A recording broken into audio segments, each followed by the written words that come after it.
You are listening to the Well-Connected Twin Cities podcast.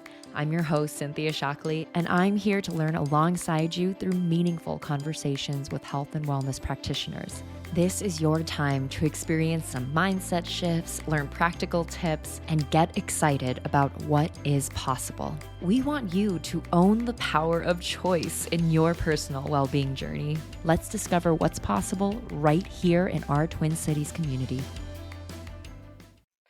Hello and welcome to the Well-Connected Twin Cities podcast. I'm your host, Cynthia Shockley, and today I'm with Megan Hadley. Megan is a nationally board certified health and wellness coach. She also holds a graduate degree in integrative health and well-being coaching and a graduate minor in health equity from the University of Minnesota. She has additional specialized training in cultural approaches to health, nature-based healing, Reiki I and II, and mindfulness facilitation via enhanced stress resilience training. Megan brings a decade of experience community building and healing through storytelling in the arts. She's cultivated an artistic lens that she uses in her coaching, facilitation, and mentorship work. She allows time and space for immersive and embodied creative activities to tap into one's inner wisdom and intuition. This whole person and compassionate approach has guided her to coaching, facilitation, mentorship, and now teaching initiatives through the arena of health and wellness. Her coaching experience includes Northwest Health Sciences University Integrative Clinic of Minnesota, formerly the Pillsbury Clinic, the program at University of Minnesota, the VA Medical Center, Hennepin Health, Minnesota Head and Neck Pain Clinic, Medicool International, The Driven Mama, and her own private practice, Harvest Health and Wellbeing, LLC. Here we are with Megan Hadley. Hi, Megan. Hi, Cynthia. So glad that we can connect. So Megan and I actually were in the same cohort in our master's program for integrative health coaching at University of Minnesota. So we have definitely been interwoven in each other's lives, but it's so nice to be able to sit down and have a longer chat with you today. I agree. Yes, you've been doing so much good work with Well-Connected Twin Cities and in your own coaching practice. And I'm just amazed at what you all are putting out. So it's an honor to be here and contributing to that collective knowledge today. Yeah. And same could be said for you, right? I'm amazed with all the things that you're doing with Wellspired and just everything else you've got going on. So I'm excited to dig into a little more about your professional journey and what you're working on, but also I want to know just what's going well for you in your personal/professional life, right? Just a rose and a thorn, something that's going well, something that maybe isn't going so well. Yes, it's such a good question. And I was reflecting on that beforehand. And I think the rose right now truly is I have a lot of meaningful work happening, a lot of meaningful time in my personal life as well. I'm a new mom and everything. So everything's feeling full and meaningful. And because of that, the thorn can actually feel like there's not always the space to be as creative as I want to be in all these outlets. However, I did rejoin a choir this year. So I'm super excited for that kind of personal creativity expansion. It's called Sea Change, and we do justice-oriented music projects. And it's an inspiration to be a part of that crew this year. Just joined literally this month. So I'm just overwhelmed with joy and excitement to be there. And then similarly, trying to make more space in my work life to expand my creativity there. And I have an email newsletter that has been my creative outlet, and it's taken a back burner with all of these new things that I'm folding into my work, taking the time to return to that and figure out how to best find the flow with that in my work week. Beautiful. Wow. A justice-oriented musical group. I'm like, that's Megan all over. That's amazing. My friends, I have a music and theater background. I had to take some time off from choir due to grad school and then having a baby, and asked all my friends what choir I should join. And several of them said this choir. Can't wait. Oh, that's awesome. I know that while we were brainstorming a topic for this episode, because you do so much and there's so much that you're passionate about, something that you said that was really coming to surface for you lately has been the concept of deep listening in integrative care. And so I'm curious how this has been showing up for you lately and why you feel like it's important to talk about. Absolutely. I think so much of my work as a health coach and an entrepreneur is explaining what health coaching is. So it's a lot of that work of here's what deep listening can actually do for you in the coaching world. But then similarly in session with clients, I'm explaining and modeling the value of deep listening for them and their understanding how they want to expand their resources in ways that deepen their connection to themselves and what their needs and visions are, as well as how they build an integrative care team with other people who can also listen deeply. And then similarly to being in a choir and starting to listen in all these different ways and keeping your ears open. To me, deeply listening comes in all facets of an entrepreneurial life, right? So I'm supporting coaches who are in training now too. So I'm an adjunct professor with Northwestern Health Sciences University, and there's such value in truly listening to their concerns about what it means to become a coach and what are the vital things you need to know at the beginning, and really sitting with them in their kind of practicum class of trial coaching for the first time and opening their ears again to these ways of deep listening that continue to unfold throughout our learning as coaches.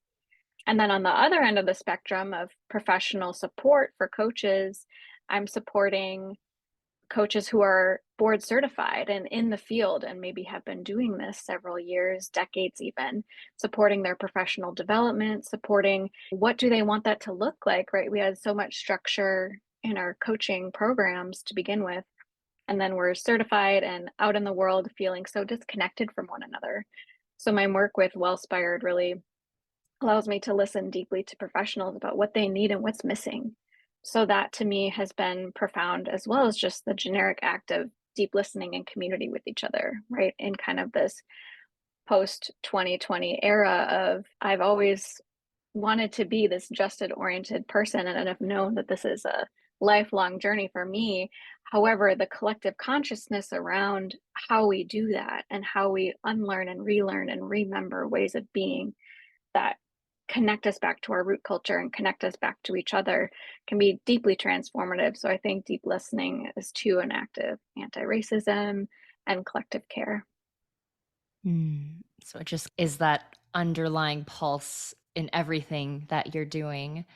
And for someone who doesn't really understand what deep listening is as a practice, how would you describe the difference between deep listening versus the typical listening we might do in a conversation? A very good question, and I actually formed an example to bring us into this moment. And this is a very cultural thing too. I feel we often ask, "How are you?" And sometimes we might glaze past over this, not only the asking of "How are you?" right?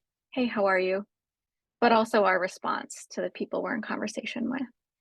So some people just say, "Good," and move on, right? They're not available, or maybe we don't culturally allow ourselves to be more vulnerable in that split second cultural exchange. However, when people do open up beyond the good, we receive so much more information. And so this is something most of us already know how to do and are taking in this brief moment of connection when we say hello to each other. If you hear someone say, "Whew, I'm all right," how much information is in that sentence that can provide context for how you relate to them the rest of the time you're together? Or, "Oh, I got the Descartes cold, it's going around." What are you hearing in that? Is there frustration, concern, right? There's emotions involved, there's assumptions, there's a level of comfort, there's a change in energy, right? If someone asks, "How are you?" "I'm good," right? That silence can speak volumes too. So even if we slow down and recognize more these first few answers to the people that we speak to every day, we can glean so much more from our connection to them And yeah, many of us are already doing this. So, what people who use deep listening do, and again, yes, this is a skill that we learn in health coaching, and it's not really unique to health coaching, right? It's a skill that's emphasized in motivational interviewing, which integrative care providers are grabbing left and right to enhance their practices. It's a skill that I believe a lot of caregivers use, right? It's a skill that sometimes even children use. It's this skill of seeing through just the words, to see through what's unspoken, to listen to body language and even internal body cues, right? When I'm deep listening, I'm noticing when there's a knot in my stomach. I'm noticing the tone and quality of their voice. And I'm listening to the exact words they're saying. So, what's lighting up for them? What is it about this language that seems to be striking to them that they'd use it in this moment? So, it's a layered listening. Yeah. And what a powerful example, just that simple, how are you? Because, gosh, I don't know how many times I say that in a day and how easy it is to just glaze past the answer. I remember I had a yoga teacher who she'd always say, how are you? And everyone would say, fine, good, great, whatever. And her second question was always, how are you really? And Mm, that was always such a wonderful conversation starter because then people would open up on a whole new level. And so to be able to listen for the how are they really in their first response, even, whew, mhm, mhm. that's a skill. It is, and I believe that it is innate, and I believe it is deeply a learned skill as well, right? So, as health coaches and integrative care professionals, we spend so much of our time listening to people and their concerns for their health and well-being. We're honing that skill constantly in our work, and it's not something we usually turn on and off. I think something too that's maybe a common misconception about deep listening is, "Ooh, I have to be, like, on for so much and do so much to deep listen," when really it's the state of being that we enter in, and really that allows us to not take in every single detail they're sharing with us, right, as health providers and, professionals, but that we can effectively listen and take it in and understand and be boundaried enough to let their story go because it doesn't have to live on us or on our backs, right? Yeah, to hold the space, to be a witness, Mhm. objective. Are you an entrepreneur or small business owner looking for an inspiring community space to work? The Wilderness Fitness and Co-working is a new dog-friendly co-working space in Uptown Minneapolis that promotes a healthier and happier work environment. At Wilderness, there are desks and offices available, along with an on-site functional fitness gym, a yoga room, a meditation room, a game room, a theater, and a speakeasy. You can also enjoy scheduled recess classes and yoga classes with other members to take a break and come back to your work, recharged and ready to focus. Gone are the days of stale standard office spaces or working from home alone. Enjoy being bathed in natural light, surrounded by hundreds of plants in a welcoming community with regular member events. Go to www.thewildernessmn.com to learn more. Are you looking to take your healthcare career to the next level? Northwestern Health Sciences University is preparing the next generation of healthcare professionals to not only deliver, but also advance healthcare. Northwestern promotes innovative models of integrative care to lead people to live healthier and happier lives. They offer 11 academic programs, including their evidence-informed chiropractic program, health and wellness degrees including massage therapy, and both master's and doctorate degrees in acupuncture and Chinese medicine. Northwestern Health Sciences recently added 100% online programs with a master's in integrative care, a master's in functional nutrition, and a health coaching certificate. The faculty at Northwestern Health Sciences is focused on the success of their students, which could include you. Go to nwhealth.edu to learn about their academic programs and find upcoming in-person and virtual enrollment events. So you mentioned that this is a way of being. It's not something you turn on or off. Boom, now I'm deep listening. Boom, now I'm not. And so, for those who are interested in developing this way of being, this skill, what are some steps for people to get started or to start practicing to just transition into this state of being, this deep listening? Yeah. And I think it can be different for everyone. So I'm one of those people who, here's the 3-step way. And there are certainly elements that are involved that can be supportive as a starting place. And I was trying to understand if there was a hierarchy between these, and I think they're pretty equal in their power. So I, even in my mind, the image of I not the Celtic cross, but it's a Celtic symbol of the 3 kind of ovals Oh, connecting in the middle. is it like the triskelion? Yes, thank you. Mm-hmm. I love cultural symbols and they pop up, and then I'm like, oh, I'm gonna have to read up on that again later. But for me, the trifecta of deep listening includes radical self acceptance first, because there's this capacity in deep listening that we have to do to ourselves as well. Because in deep listening, we're listening to our internal cues. So if my internal cue is saying something or bringing something up, I really need to accept that is what it is in order to still be present and deep listening with the other person.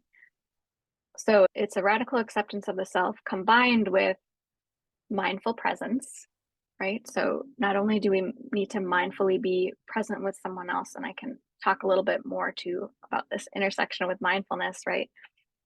So a lot of people think that mindfulness practice is actually wiping your brain slate clear, right? Clearing your mind.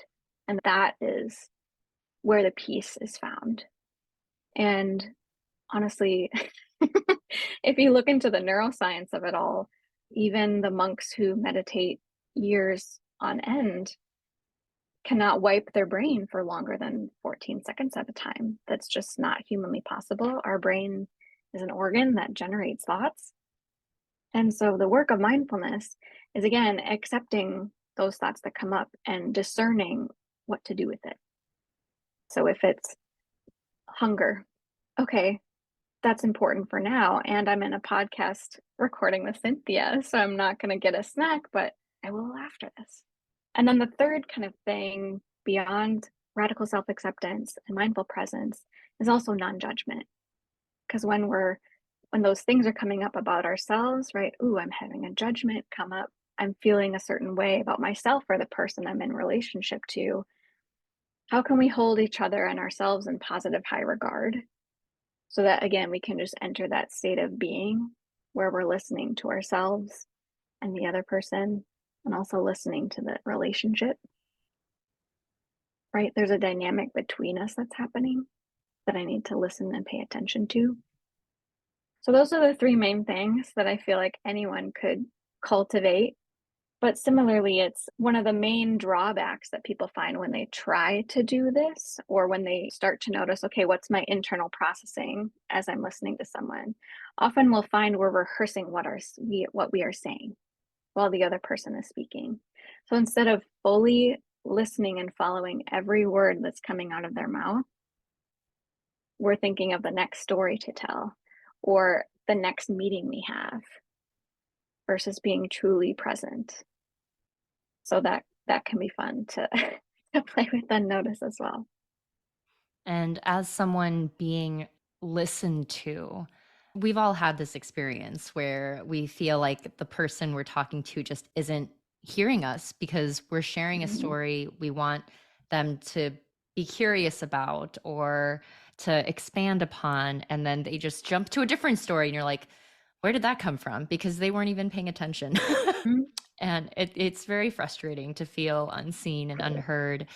So I'd imagine being able to, not even imagine, I know the feeling of being deeply listened to and to feel really held. And I think that's the power of being in a dynamic or in a relationship with a coach, to be able to be in that Mhm. space where it is all about you. It's all about really having that mirror held up and not having to be concerned at all that the coach is there to also talk about themselves. Their Yeah. job is to listen and then to listen inward and see where those little nuggets of wisdom might be hidden that you might not be Hmm. paying attention to. Yeah. And it's deeply satisfying and healing and energizing to get that space when you're talking about your health and well being goals, right? Because so much of our wellness culture is focused on solutions and products and things outside of the self or outside of relationship that can heal. And so to let that be turned around and notice, oh, I can be held in relationship, I can be listened to, like my words can be healing. Mhm. Because in coaching, not only are we deep listening, then we're using those motivational interviewing skills of reflecting those words that really lit up for them. And hearing their own words back can often be what moves them forward towards their goals. So it can be completely transformative for people, and they can realize, okay, I'm going to need people like you in every area of my health now, right? Like, how do I replicate you as all these other people? And those people exist, right?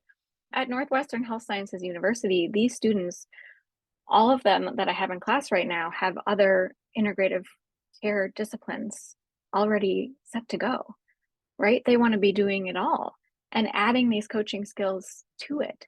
So not only can we find the clinic or find the health system or find the integrative care provider that can do this, but our coach can help us build that team and understand and navigate the healthcare system in that way.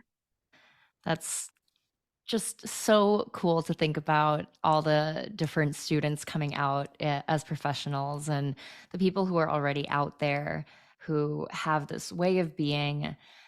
But we've mentioned a couple times now this kind of this fast-paced culture that we're in, the solution-oriented culture that we're in. And even though slowing down and listening deeply makes so much sense, I feel like it can be hard when we're just drenched in this culture of like, right now, what's the answer? Let's go. So, just from your own experience, how would you say this is impacting our ability to deeply listen and then also how we navigate that impact so that we can continue to listen deeply? Yeah, as you were saying that question, another resource popped up to me, which is Margaret Wheatley's book, We Are Who We Choose to Be. And it's an incredible book about leadership in times of transformative systems collapse. And we're in this time frame where things are rapidly changing. And according to history and the collapse of civilization, we are at a turning point right now of power shifting. And so she talks about these islands of sanity, right? There's so much happening. It's a fast paced culture. There's so much pressure. There's not a lot of feeling of togetherness. So, how do we create our own islands of sanity of togetherness so we can get through to whatever the next phase of this transformation is? So, I'd highly recommend just checking out that resource in general. It's very empowering in a continually anxiety producing state of the world that we live in.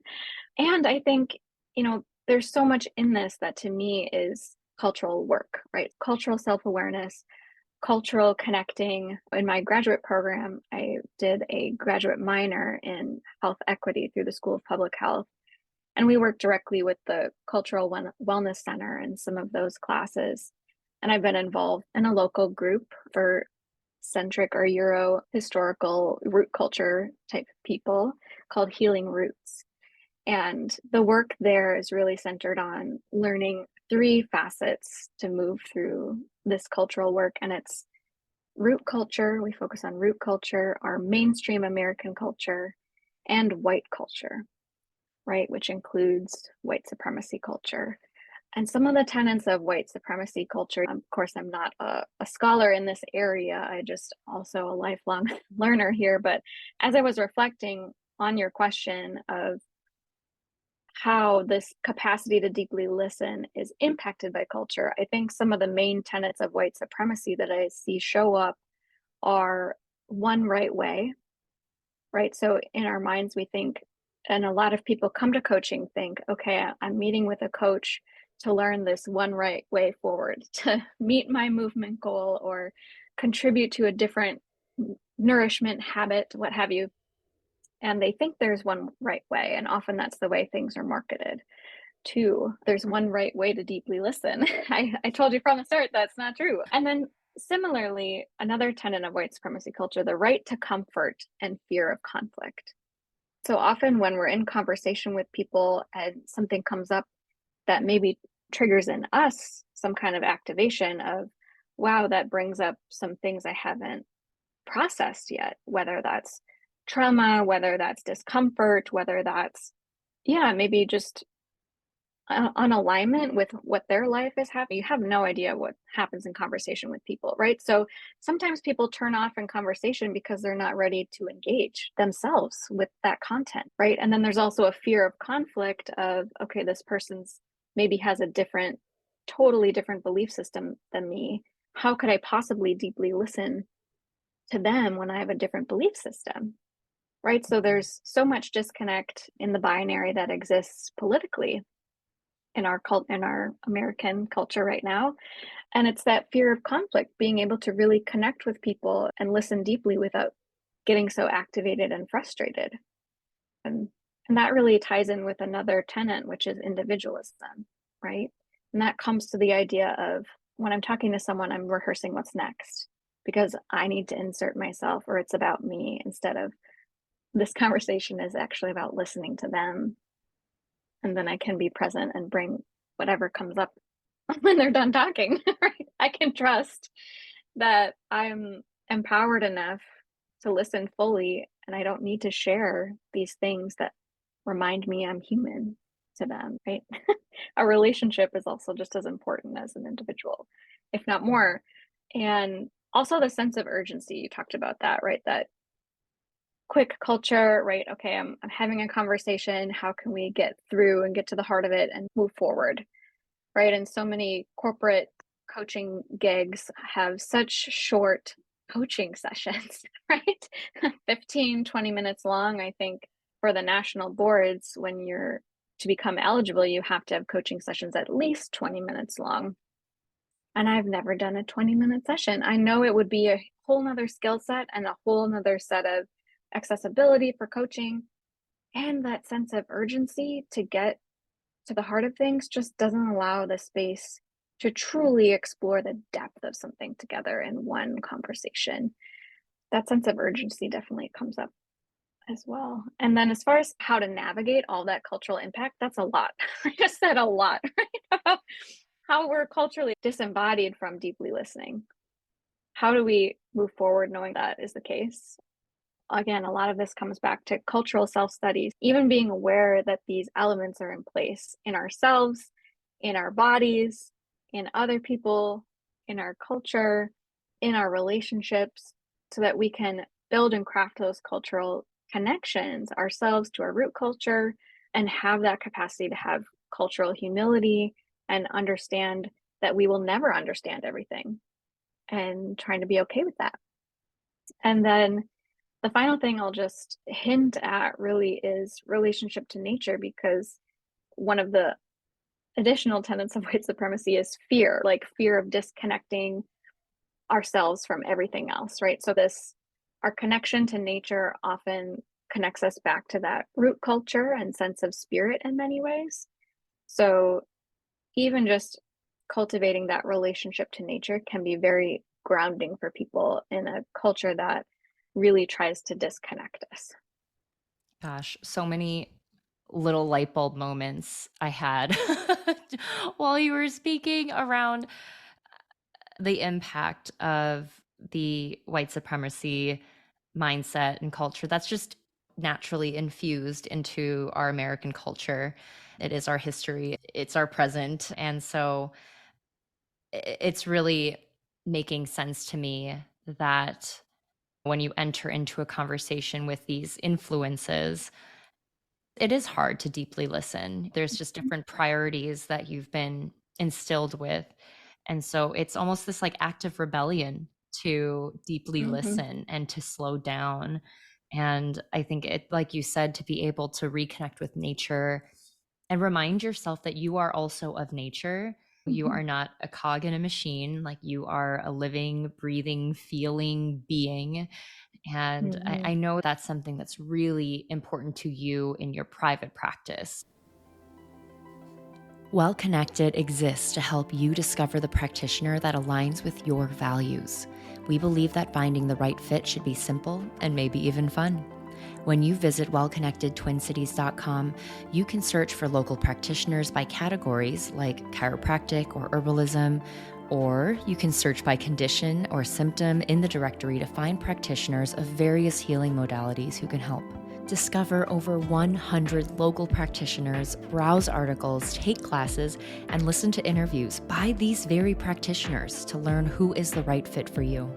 No matter what it is, we are here to help you say yes to the next stop on your healing journey. So I know you Mhm. practice integrating nature into your coaching sessions, going on walks, sitting outside. So, what have you noticed about your client's ability to deeply listen when outside versus inside, or even like your own ability to deeply listen when you're outside versus inside? Oh, there's so much to that. I'm just like, here I am sitting in my messy room with my noise canceling AirPods in, being like, I have to distract myself from all of this external environment right now because none of it to me screams healing environment. And that's just me as like a toddler mom a little bit. But also, right, when you add in the element of nature, you can just let go of everything else, right? Like nature becomes the third partner in that relationship Mm, because it's its own healing element. I can step back in many ways and let nature make those connections. It's like group coaching, right? Where you're holding the energetic space. And the point of group coaching is to let the group dynamic be a part of the healing process, right? They end up coaching each other and supporting each other. And that group support ends up being vital to people's progress. Similar with nature, it becomes vital to people literally breathing that fresh air and moving their body. And right, there are physiological things that happen to awaken the brain and to have that mindful presence, to memory is improved, all of those things. As an example, I just personally see significant increases in deep listening. And again, it's not just with each other or the self, it's with this element of nature around us. So as an example, I had a client who that we were walking down a path and there was a fork in the path and they chose the path on the right and we encountered a young buck on the path and we were just that quiet. We stopped the conversation. We watched the buck move and it was a very powerful moment for the client. The way that the buck navigated the forest, the strength he had.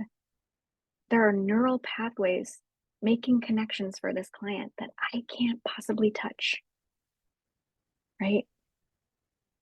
It's the immersion of being there, the smell, the walking, the sounds, and then this synchronous moment with an animal that connects to her and her memories and her other nature metaphors in her healing journey that I couldn't possibly make up. So it's really a magical space for coaching. It seems to, yeah, be an obvious choice for in-person option. So that's the only in-person coaching I do is outside in any weather. The day before, I just text my client like, "Hey, here's the weather outlook. We can reschedule. We can gear up. What are you feeling?" And it's deeply meaningful for me and mm, my clients. Yeah. that's beautiful.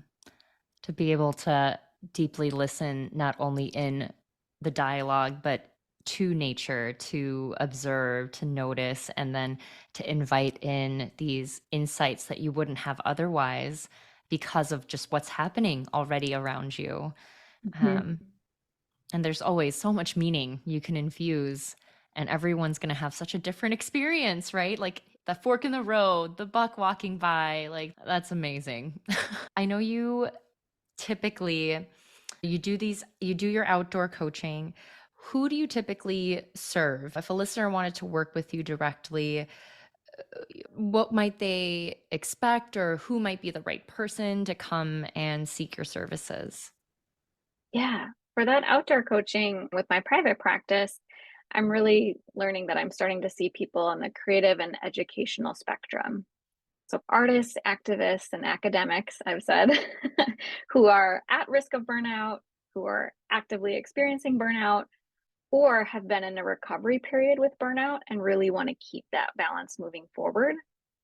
So, I can support those people in integrating their self care with the collective and environmental care they're already doing. So that collective and environmental care becomes so important that self-care ends up on the back burner. So I help them re-navigate what it looks like to do all of those to the best of their ability. And it's really through these mindfulness and nature-based approaches, including outdoor coaching and anything else fun that I do with them. I love guiding meditations and things. So I have an additional training in just mindfulness and guided imagery, so that's a jam of mine too. Yeah, so I offer different packages of people who can meet me within 5 miles of my zip code in Minneapolis. And usually people sign up for 4, 6, or 8 sessions, and they never expire. So sometimes people do 2 in the fall, 2 in the winter, 2 in the spring. Sometimes people do 4 at once. Yeah, it's all over the place, but it's something that I have actively carved out time for because it means so much to me. And it's a very currently accessible price for folks too. That's been a goal of mine, is to make the rest of my work my bread and butter so that my outdoor coaching can really be this space of collaboration at not a huge cost. Amazing. So I know we've got a ton of links that are going to be down in the show notes. Do you mind just walking people through all of these links and ways they can connect with you? Oh my goodness, yes. Yes. So, right, beyond kind of my private practice, I have a landing page right now. So that's the We Sparkle site. So sparkl.es/HHW LLC. So my private practice is Harvest Health and Wellbeing LLC. So there you can find all my socials, and you can even send me a tip if you want. You can buy packages straight from there, and I'm working on updating my website. So when that's ready, it'll all be linked from that one landing page. You can sign up for my email list that I mentioned, really working on changing our relationship, or for me, changing my relationship to urgency in the sense of time by writing this moon-based email newsletter. Instead of, I'm going to send a newsletter every Wednesday, I send an email newsletter on the new moon, first quarter moon, full moon, third quarter moon, and dark moon. So that's just my heart song. I love that. And then, yeah, the work that I do supporting professional coaches who are already certified is through Wellspired Co. And we have several exciting things happening right now. So I do mentor coaching with them. So people who really want to brush up their professional development skills. So there's a link for that. And then we have 3 amazing classes coming up this fall. The October Skills Clinic is on coaching emotions and trauma with colleagues who also went to the U of M. Chris Kniefel and Carrie Weishoff are teaching that. The November Skills Clinic is a DEI workshop with Leslie Atlee. And the December Skills Clinic is mental health action planning with Amber Reed. So just some fun stuff if you're looking for community in the professional development space. As a board certified coach or a wellness entrepreneur, you don't necessarily have to be a board certified coach to join those conversations. And then I do a few other things too. I have a few contracts with some mom coaching organizations. I coach 10 hours a week for a pain clinic, and I do this mindfulness training as well. So feel free to just find me and figure out all the things I'm doing. And then the most exciting thing is this work I'm doing with students right now. So Northwestern Health Sciences University, they're just starting their program, and we've launched the first full trimester of free health coaching for their practicum class, their senior students. So we're continually going to be having free health coaching with students available, and I'll be supervising along with my colleague, Olivia Beisler, also a colleague from U of M. So there's a link there if anyone wants to try coaching for free, or you're an integrative provider and you're like, I really just need 3 sessions to get me through this fall. we'd love to have you. That registration is open, and we'll continue to update the registration as 2024 happens and our next trimesters unfold. And I will say I got to have 3 free coaching sessions last quarter, and it was so helpful in just navigating the busyness of the season. And it's just nice to have that space carved out where you know you're going to be listened to, you're going to have that time to get off the hamster wheel of life and just pause and reflect and actually have someone like give back that feedback that you need to really hear yourself. So yeah, I Mhm. highly recommend. If you haven't tried coaching or if you have tried coaching, definitely take advantage of this free opportunity. Yeah. Oh, I'm glad you enjoyed it. That's awesome. Yeah. There's you always need coaching, right? It's never I know. it's always helpful. Yep. Yep. I have my own coach. It's the best. Yes. Megan, I know we covered a lot from just the deep listening, how to really do that within more of this fast-paced, different type of culture that we're in, and just some of the resources that you have as well. If there's one takeaway that listeners leave this conversation with, what would you hope it would be? Yeah, I think it's really that deep listening is innate. And like we were talking about, these, we get acculturated to forget to listen and really connect in that full bodied, present mind and spirit way. So, if anyone wants to continue to expand their skill of deep listening, you're really just expanding on this innate inner sense of expansive possibility. Beautiful. I feel like I'm just entering this day now with a new lens. So I really appreciate this conversation. I feel like I'm going to enter my coaching calls with my clients with just a renewed connection to myself and the intention of deep listening. So I'm really grateful for your time and this conversation, Megan. Thank you so much. Thank you, Cynthia. It was a blast. Thank you so much for listening to the Well Connected Twin Cities podcast. Did you learn something new? Did you feel that spark of hope and excitement for what is possible? Because so much is possible. Tell us about it in a review on Apple Podcast.